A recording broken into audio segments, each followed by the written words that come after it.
संवर का है। आश्रव के द्वारों को बंद करना ही संवर है। आश्रव के 4 द्वार आचार्य भगवान ने बताए, मिथ्यात, अवरति, कषाय और योग। मिथ्यात और अवरति की चर्चा हुई। मिथ्यात को सम्यक्त से, अवरति को विरति महाव्रतों के माध्यम से रोका जा सकता है, तो कषाय को कषाय रहित परिणाम से। कषाय रहित परिणाम वीतरागी मुनियों को ही होता है। उस हिसाब से देखा जाए तो हम सब साधारण प्राणियों का निष्कषायपन कभी हो ही नहीं सकता, और जब हम सब में निष्कषायपन कभी नहीं हो सकता तो फिर कषाय रहित परिणति हमारी होगी ही नहीं। कर्म सिद्धांत की दृष्टि से अगर विचार करें तो 10वें गुणस्थान तक शकषाय आश्रय होता है। रहा यहां लिखा है कि कोहादि आसवानम दारानी कषाय रही पल्लगे ही। क्रोधादिक आश्रयों के द्वार को कषाय रहित यानी निष्कषाय भाव के किवाड़ से बंद करो। कषाय को अकषाय से जीतो। सवाल यह है कि कषाय तो हमारे अंदर है ही, अब अकषाय कैसे हो? आचार्य कहते हैं कि तुम निष्कषाय नहीं हो सकते, कोई चिंता की बात नहीं। मंद कषाय तो बन जाओ। ये बात सही है कि कषाय रहित होना संभव ही नहीं है इस जन्म में। कितना भी बड़ा योगी हो, छपक श्रेणी चल ही नहीं सकते, उपशम श्रेणी चल ही नहीं सकते, तो कषाय रहित होंगे कैसे? कषाय तो है ही, सब में रहेगी। कषायातीत कोई नहीं हो सकता। तो फिर क्या करो? कषाय की तीव्रता मत होने दो। मिथ्यात्व के साथ जो कषाय होती है वो बहुत प्रगाढ़ होती, उसके छूटने के बाद अविरति के साथ होने वाली कषाय अपेक्षाकृत मंद होती है, और अविरति के छूट जाने के बाद भी जो कषाय होती है वो भी 2 रूप में होती है, एक तीव्र कषाय और एक मंद कषाय। प्रमत्त गुणस्थान तक कषाय की तीव्रता होती, 6ठे गुणस्थान तक। प्रमाद कषाय की तीव्रता की अभिव्यक्ति है। मंद कषाय का जो वास्तविक रूप होता है वो अप्रमत्त गुणस्थान से प्रारंभ होता है।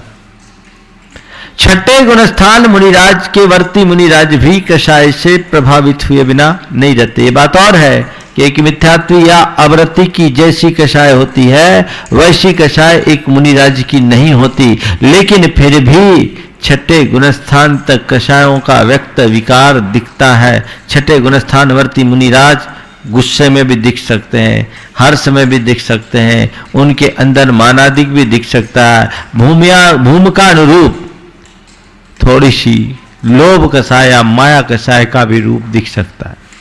हास, रति, अरति, शोक, भय, जुगुप्सा रूप 6 हास्यादिक 6 या वेदों का भी प्रभाव दिख सकता है। कषाय और नो कषाय का वेग 6ठे गुणस्थान तक ही होता, उससे आगे नहीं। लेकिन व्रति के साथ, एक प्रमत्त विरत के साथ कषाय का वेग होने के उपरांत भी वे अपने कषाय पर नियंत्रण कर लेते हैं। किसके बल पर? व्रत के बल पर, जो कषाय का उदय है पर उद्वेग नहीं। उद्वेग को रोकना उनका एक बड़ा पुरुषार्थ है। फिर अप्रमत्त भूमिका में कषाय की तीव्रता भी उदय में नहीं रहती, मंद कषाय। और इसी मंद कषाय से आगे बढ़ते बढ़ते अकषाय भाव तक पहुंचा जाता है। अब सवाल यहां पर यह है कि हम अपनी भूमिका के अनुसार क्या करें? कषाय रहित हम हो नहीं सकते, तो क्या करें? अभी मिथ्यात्व गया है, पक्का भरोसा नहीं, लेकिन मान के चलो मिथ्यात्व चला गया, तो अब अवरति को भगाओ वृत्ति के द्वारा और अपनी कषाय को व्यक्त विकार रूप मत लेने दो। कषाय को व्यक्त विकार के रूप में प्रकट मत होने दो। बस यही पुरुषार्थ है। कषाय हो, कषाय का वेग न हो, तीव्र कषाय न हो।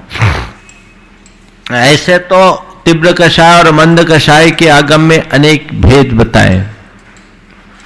एक अप्रमत्त के कषाय की जो मंदता है वो अत्यल्प कषाय की अपेक्षा है, वहां पर बुद्धिपूर्वक कोई राग नहीं होता।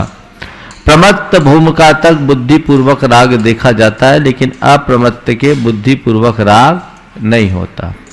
लेकिन प्रमत्त तक बुद्धिपूर्वक राग होता है। यहां उस मंद कषाय की बात मैं नहीं करना चाह रहा हूं, मैं बात करना चाह रहा हूं निचली भूमिका में रहने वाले लोगों की, जिनके अंदर कषाय का उफान आता है, ऐसा उफान जो तूफान मचा दे। उसको तो रोक सकते हैं। जितना तीव्र कषाय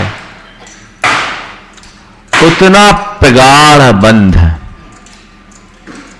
बस इसको ध्यान में रखकर चले तो सारा काम हो जाए।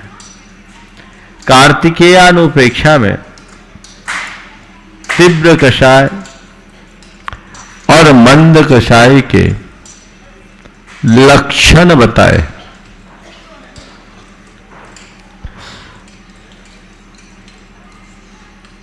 तीव्र कषाय का लक्षण क्या है? अपप्रशंसन करणम पूज्येषु विदोष गहन शीलत्तम बेरम गहनम च सुरम तीव्र कषायस्य लिंगानि। क्या बताया? अपप्रशंसन करणम, मोती अपनी प्रशंसा करना किसका लक्षण है? किसका लक्षण है? तीव्र कषाय का। अपप्रशंसन करना, ये अपनी आत्मा की प्रशंसा करना कषाय की तीव्रता का लक्षण है। पूज्येषु विदोष गहनशीलतम, पूज्य पुरुषों में भी दोष देखने की प्रवृत्ति, ये भी क्या है? ध्यान रखना, जो अपनी प्रशंसा करता है ना, उसको सब दोषी ही दोषी दिखते हैं, वो किसी का गुण नहीं देख सकता। तो जो अपने मुंह से अपनी प्रशंसा करे, समझ ले वो व्यक्ति बहुत उथला है। जब हम कोई अच्छा काम करे और दुनिया उसकी प्रशंसा करे तो समझना हमारे अंदर कुछ अच्छाई है। और यदि अपने द्वारा किए कार्य की अपने मुंह से ही प्रशंसा करने की नौबत आ जाए तो समझ लेना अभी कोई अच्छाई नहीं। मेरी प्रशंसा जग करे तो वो मेरी बड़ाई है, और मेरी प्रशंसा मैं खुद करूं तो वो मेरी बुराई है। पूज्येषु विदोष गहनशीलतम बेरम धरणम च सुयरम, चिरकाल तक बैर की गांठ बांधकर रखना, बैर न भुलाना। तीव्र कषायस्य लिंगानि, है ये क्या? नहीं है तो समझ लेना आप बचे हुए। अब मंद कषाय, मंद कषाय किसको बोलते हैं? सवत्थ विप्रिय बैनम दुब्बैने दुज्जनेवि खम करना। सवत्थ विप्रिय बैनम दुब्बैने दुज्जनेवि खम करनम, और सवत्थ विप्रिय बैनम दुब्बैने दुज्जनेवि खम करनम। क्या है वकील साहब? एक चरण छूट रहा है, कैसेट फंसती है यहां पर। सब्बत्थ विपीवैनम दुब्बैने दुज्जने विखम करणम सब्बेसिम गुण गहनम मंद कसायस्य दिठंता।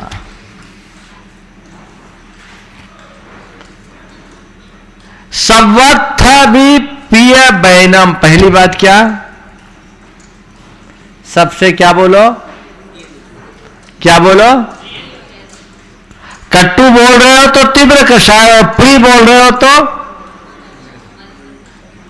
देखो आपके मुख से कैसा निकलता है। कई लोग ऐसे होते हैं जिनके मुख में मिठास होती है,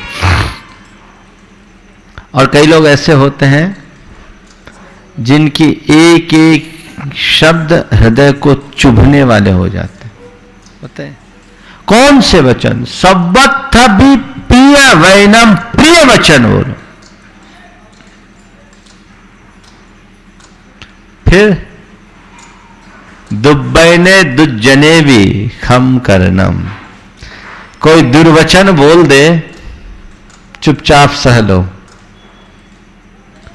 कोई दुर्व्यवहार कर दे चुपचाप सह लो, है ऐसी क्षमता।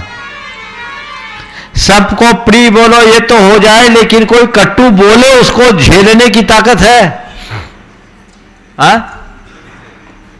अगर मंद कसाई बनना है तो झेलो।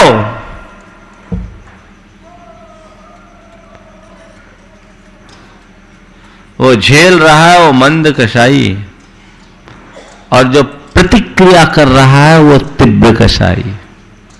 लक्षण दे दिया, दुब्बैने दुज्जने भी खम करणम। गाथा को हृदय में अंकित कर लो कि अगर कोई दुर्वचन बोल रहा और मैं क्षमा नहीं कर पा रहा हूं तो मैं गया। वहां अपने आप को रोको। दुब्बैने दुज्जने भी खम करना। और सब्बेसिम गुण गहना, सबके गुणों को ग्रहण करो। मंद कसाय सदिठंता, मंद कसाय के उदाहरण है। यदि ये तीनों बातें आ गई, चारों बातें, प्रिय संभाषण, दुर्वचन को सहन करना, दुर्व्यवहार को सहन करना और गुणानुरागी दृष्टि रखना, समझ लो तुम एक भद्र पुरुष की श्रेणी में आ जाते हो, मंद कसाई जीव आ जाते हो।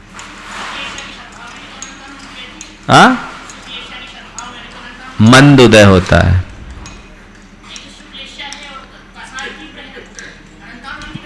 सुनो सुनो, लेस्या अलग चीज है। कसाई की मंदता में ही शुभ लेस्या होती, कसाई की तीव्रता में नहीं। समझ गए?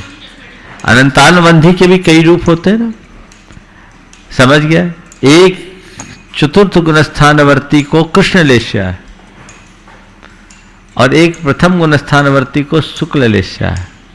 तो योग शुद्धि इनकी है और उपयोग शुद्धि उसकी है। ये ऐसे लगाना। तो ये लक्षण है, इनको आत्मसात करने का प्रयास होना चाहिए। अब चौथा है योग। योग यानी मन वचन काय की प्रवृत्ति। आज पूरा करना है संवर का प्रकरण। मन वचन काय की प्रवृत्ति का नाम योग है। अब ये योग क्या है? योग तो 13वें गुणस्थान तक पाया जाता है। तो आचार्य कुंद कहते हैं, देख तू योगातीत तो हो नहीं सकता, लेकिन योगातीत होने के मार्ग को समझ ले।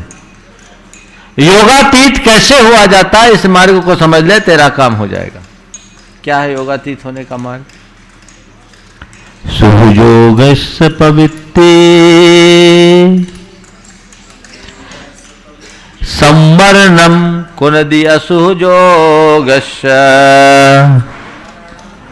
असुयोगस्य सुयोगस्य निरोहो शुद्धो योगे संभवति। हमारे योग की 3 प्रवृत्तियां हैं, शुभ, अशुभ और शुद्ध। शुभ, अशुभ और शुद्ध। शुभ की चर्चा पहले कह चुके। शुभ योग क्या है, अशुभ योग क्या है। तो अशुभ से बचने के लिए पहले शुभ में आओ। सुयोगस्य पवित्ति अशुयोगस्य संवरणम कुरुधि। शुभोपयोग की प्रवृत्ति अशुभोपयोग को नियंत्रित करती है। पहली भूमिका में क्या करना है, क्या करना है, किसको रोकना है? अशुभ को तो बिल्कुल प्रयत्न पूर्वक रोकना है। कब रोक पाओगे? जब प्रतिज्ञा पूर्वक शुभ को अंगीकार करोगे।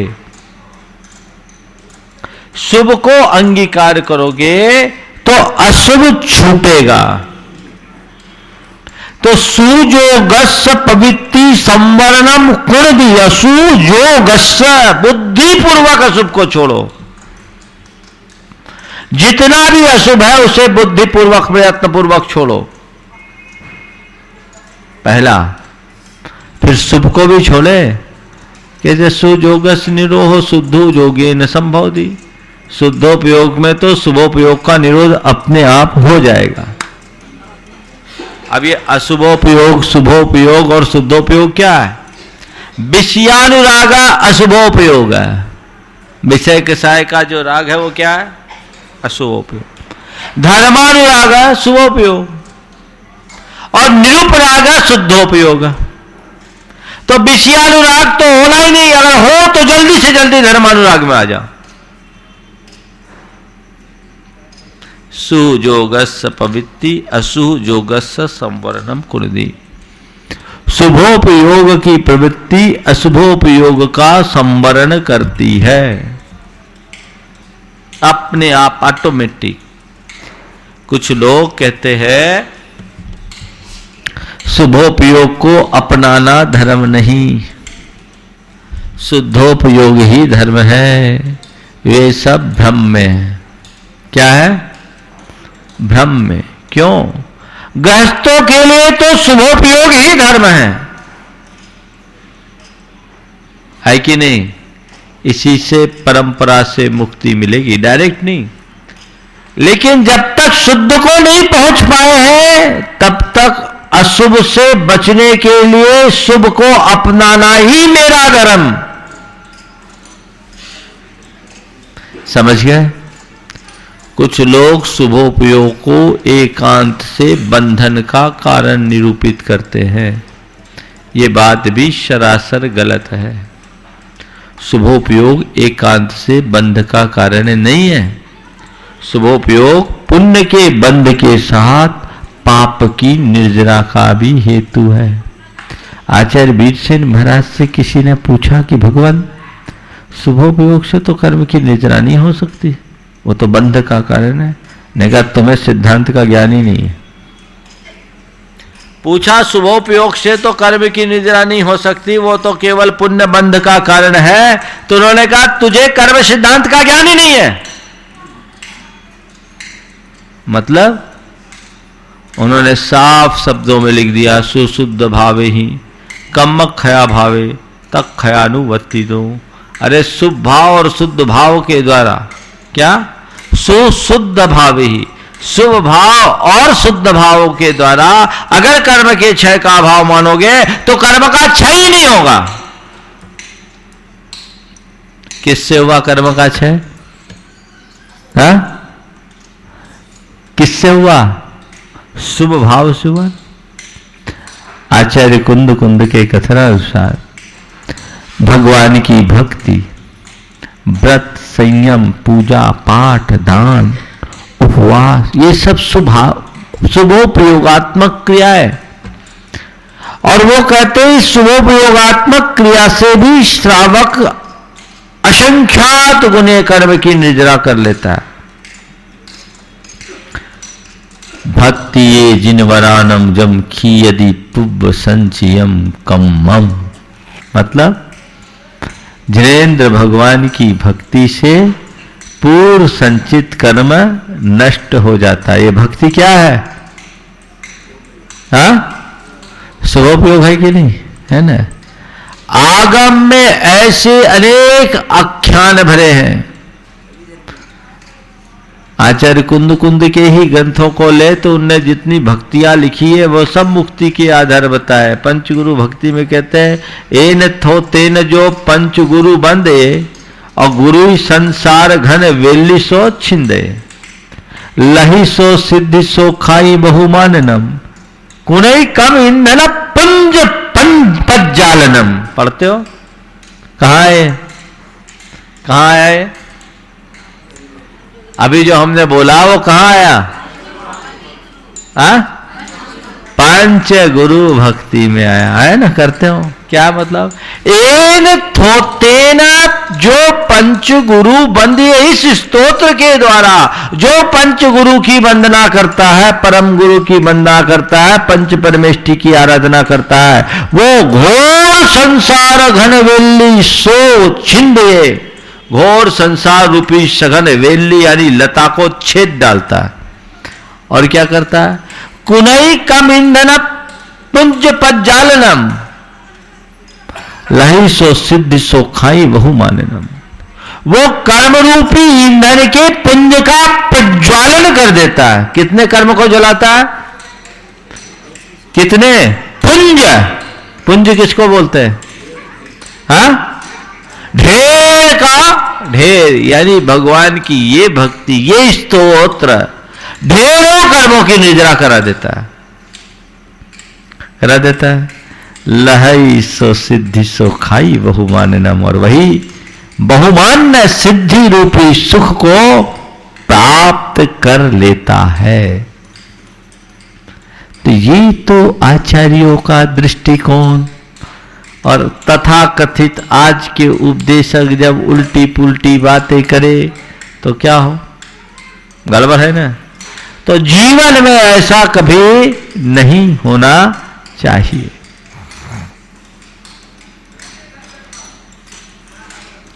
तो सुहजोगस्य प्रवृत्ति संवरणम कुनदी असुहजोगस्य, शुभोपयोग की प्रवृत्ति अशुभोपयोग का संवरण करती है। और सुजोगस्य निरोधो शुद्धो जोगेन संभवति, और शुभोपयोग का निरोध शुद्धोपयोग से होता है। ध्यान रखना, अशुभोपयोग को बुद्धिपूर्वक छोड़ना पड़ता है, शुभोपयोग को बुद्धिपूर्वक नहीं छोड़ा जाता। पाप को प्रतिज्ञा पूर्वक त्यागा जाता है, व्रत को प्रतिज्ञा पूर्वक त्यागा जाता है क्या? नहीं, व्रत के विकल्प से ऊपर उठा जाता है। ठीक है। तो सुजोगस्य प्रवृत्ति संवरणम कुनदी असुजोगस्य, और सुजोगस्य निरोहो शुद्धो योगेन संभवति। आगे बोल रहे हैं, अब जब शुद्धोपयोग में आ गए तो क्या होगा? तो शुद्धोपयोग में तो बात और आगे की आएगी। क्या आएगी?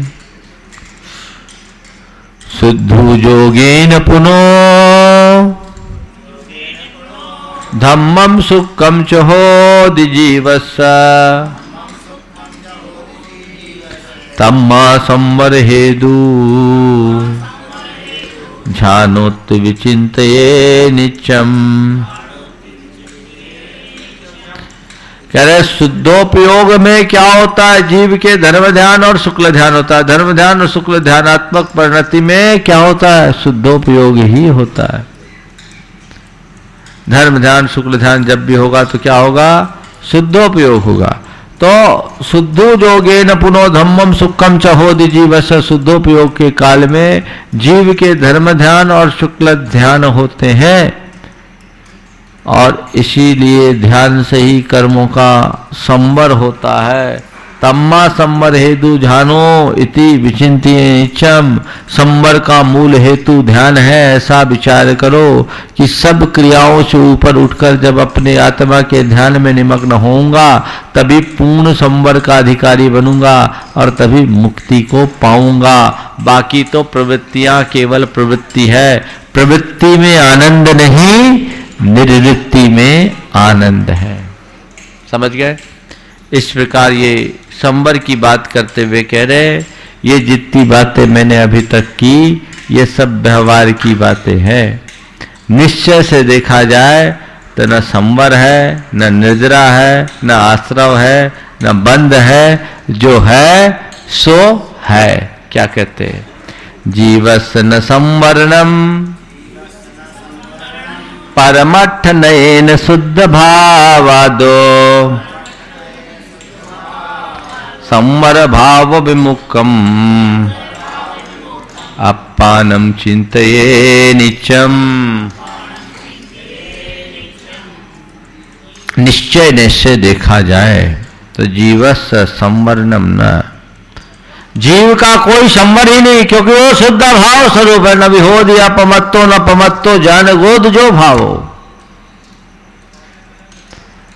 इसलिए संवर भाव विमुक्तम अपानम निश्चिंतिये नित्यम, नित्य ही सब भाव से मुक्त शुद्ध आत्मा का चिंतन करो, जहाँ न पुण्य है, न पाप है, न आश्रव है, न बंध है, न संवर है, न निद्रा है, न जन्म है, न मरण है, न आना है, न जाना है, न अच्छा है, न बुरा है, न भला है, न बिगड़ा है, कुछ भी नहीं। जो है सो है। उस संवर रूप आत्म स्वरूप को ध्यान में रखकर जो आत्म चिंतन में निमग्न होते हैं, सच्चे अर्थों में वे ही पूर्ण संवर के अधिकारी बन पाते हैं और अपने जीवन का पथ प्रशस्त करने का सौभाग्य पाते हैं। वो संवर अंतरंग में घटित हो और जीवन का पथ प्रशस्त हो, ऐसा सत प्रयास हमारे भीतर घटित होने पर निश्चित रूप से वो हमारे जीवन के लिए कल्याणकारी निमित्त बनता है और वो हम सबके लिए एक अच्छी उपलब्धि का विषय बनता है। इस प्रकार ये संवर की बात हुई। देखो, संवर और आश्रव क्या है? ये उपयोग की धारा है। आपके घर में नल लगा होता है ना, नल से पानी कब निकलता है? हाँ, टोटी खोलते हैं तब। और पानी बंद कब होता है? हाँ, क्या? टोटी के खोलने से पानी आता है और टोटी को बंद करने से पानी बंद हो जाता है। टोटी को कैसे खोलते हैं तो पानी आता है? कैसा? उल्टा, बाहर की तरफ। टोटी को क्या, जब बाहर की तरफ खोलोगे तो क्या होगा? पानी आएगा, खुलेगा। वो उल्टा बाहर की तरफ खोल रहे हैं। और भीतर की तरफ खोलते हैं तो क्या होता है? क्या होता है? समझ रही है कुछ? चित्त की धारा जब बाहर की तरफ खुलती है तो कर्म का आश्रय होता है, और उसे जब हम अंदर की तरफ मोड़ देते हैं, आश्रय रुक जाता है, संवर हो जाता है। तो कुछ नहीं कर रहा, अपनी बहिर्मुखी वृत्तियों को अंतर्मुखी करने का प्रयत्न करो। जितना बन सके संवर भाव को अपनाओ। आश्रव भाव से अपने आप को बचाने का यथासंभव प्रयास करो। जो भी आश्रव के भाव हैं उनको हम जितना कम करेंगे, हमारे जीवन का पथ उतनी ही तीव्रता से प्रशस्त होगा। कैसे भी हो, हमारा लक्ष्य होना चाहिए कि हम आश्रव भाव को कम करें, कम करें, कम करें। प्रवृत्ति में जहां जहां आश्रव होने की स्थिति बनती है वहां लगाम लगा लो, संवर हो गया। आश्रव का निमित्त आया, वहां लगाम लगाया, संवर हो गया। तो ये संवर और संवर के साथ निर्जरा, ये दोनों का क्रम सदा सदा को चलता रहता है, बनता रहता है, बदलता रहता है। ऐसे संवर निर्जरा के सभी अधिकारी बने। इसी स्वभाव के साथ निर्जरा अधिकार, दो गाथा वो भी ले लूं क्या आज? हाँ, कल करेंगे निर्जरा की बात। बहुत बढ़िया, आज इतना ही रखते हैं।